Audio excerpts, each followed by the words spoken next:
In the heart of Africa lies a land of mountains, mystery, and might, Ethiopia. Among its legendary rulers, one name shines brighter than the rest: King Menelik II, the emperor who defied European conquest, unified a nation, and carved Ethiopia's name into world history. Today, we dive deep into the true story of King Menelik II, a tale of courage, strategy, and destiny that changed Africa forever. Body: the full story. King Menelik II was born on August 17, 1844, in Ankabur in the Shua province of Ethiopia. His birth name was Sahel Mariam, and he was the son of King Haile Melekot of Shua. From a young age, Menelik showed great intelligence, leadership, and ambition. When his father died, Menelik was taken by Emperor Tewodros II, who ruled the Ethiopian Empire at that time. Tewodros wanted to control all regional kings, including the young prince of Shua. Menelik grew up under Tewodros' supervision, but he never forgot his dream to become emperor and to unite Ethiopia under his rule. In 1865, Menelik escaped from Tewodros' fortress in Magdala and returned to Shua. There, he was welcomed as a hero. He quickly rebuilt his army, strengthened his leadership, and began expanding his territory. Over the next 2 decades, Menelik became one of the most powerful rulers in Ethiopia. In 1889, Emperor Yohannes IV died in battle. Menelik saw this as his moment. He declared himself Emperor of Ethiopia, taking the name Menelik II.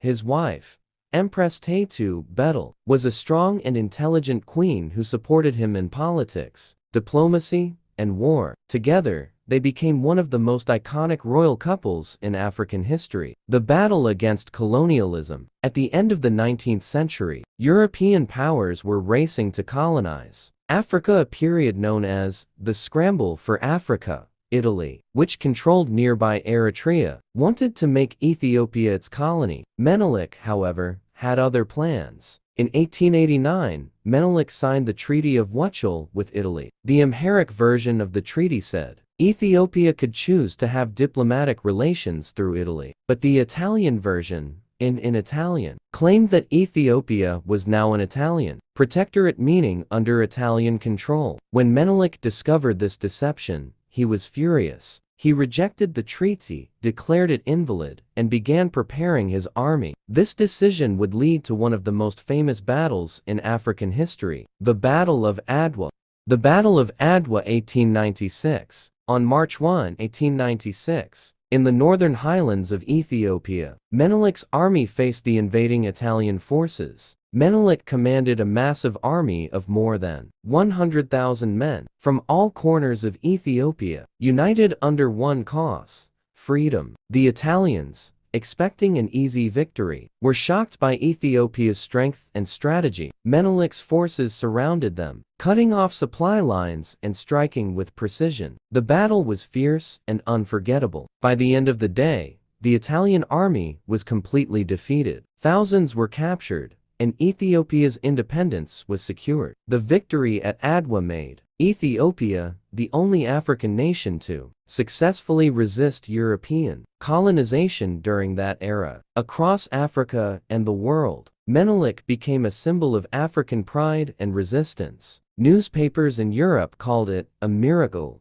Africans everywhere celebrated Ethiopia's victory as a victory for the entire continent. Menelik's legacy and modernization. After Adwa, Menelik focused on modernizing his country. He introduced new technologies, including the telephone, electricity, and modern schools. He built roads and established the first railway connecting Addis Ababa to Djibouti. Menelik also founded Addis Ababa, now the capital of Ethiopia. Under his reign, Ethiopia became a center of progress, culture, and diplomacy in Africa. Though Menelik suffered from health problems in his later years, his leadership remained respected. He passed away on December 12, 1913, but his legacy lived on. King Menelik II is remembered not only as a powerful emperor, but also as a visionary leader who defended his country's independence and inspired generations of Africans to believe in freedom and unity. King Menelik I's story is more than history, it's a reminder that courage, wisdom, and unity can change the fate of a nation. From the mountains of Ethiopia, his spirit still echoes,